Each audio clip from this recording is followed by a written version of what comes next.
A terceira estrutura de repetição que nós vamos trabalhar é o for. Então tá aqui um probleminha também que eu quero que o programa aqui imprime a soma dos n primeiros números naturais, e eu estou resolvendo esse problema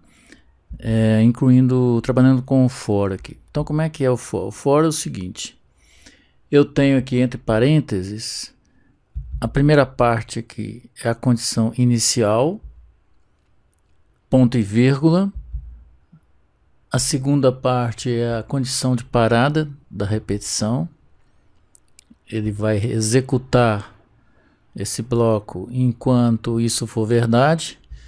E a terceira parte aqui, depois do ponto e vírgula, é o incremento no caso da variável. Eu gostaria só antes de a gente compilar, olha só.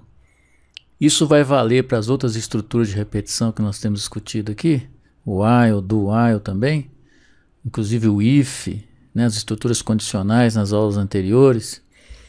Se eu tiver um único comando depois do for, eu posso ou não usar chaves, abrindo e fechando. Normalmente, se você não quiser correr nenhum risco, você sempre usa abrir chave, fechar chave. Porque se tiver um comando só, você pode abrir mão delas.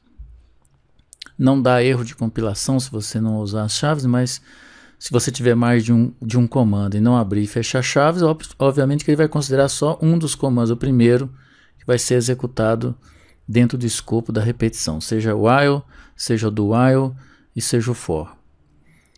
Bom, vamos compilar esse programa e ver o que acontece. Zero erro. Vamos executar. Então eu vou querer aqui a soma dos 8 primeiros naturais.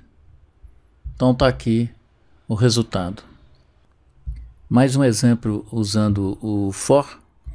Agora é um problema em que eu quero imprimir uma tabela relacionando graus Fahrenheit em relação a centígrados. A fórmula para conversão é essa daqui. O grau Fahrenheit vai variar de 50 a 100, de 1 em 1. Então estão aqui as variáveis do tipo real, float, e o for.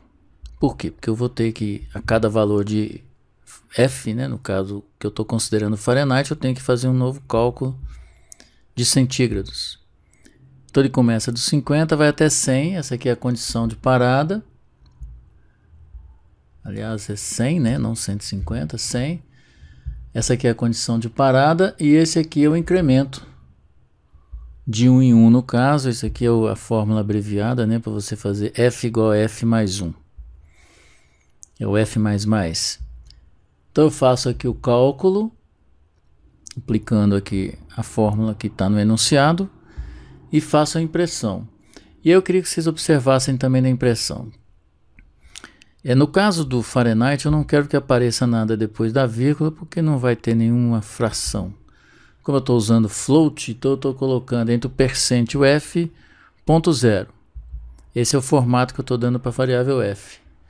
Já no caso da variável c, vai haver fração, né, números significativos depois da vírgula. Eu estou considerando, então, duas casas depois da vírgula. Entre o percent e o f tem o ponto 2.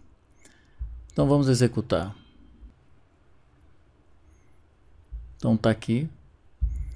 Vou deixar para os alunos elaborarem uma interface um pouco mais explicativa, mas o importante aqui, nós estamos com a relação, né, de valores, começando de 50 e indo até 100. Aqui nessa coluna é graus Fahrenheit, nessa aqui graus centígrados. Nos veremos na próxima lição.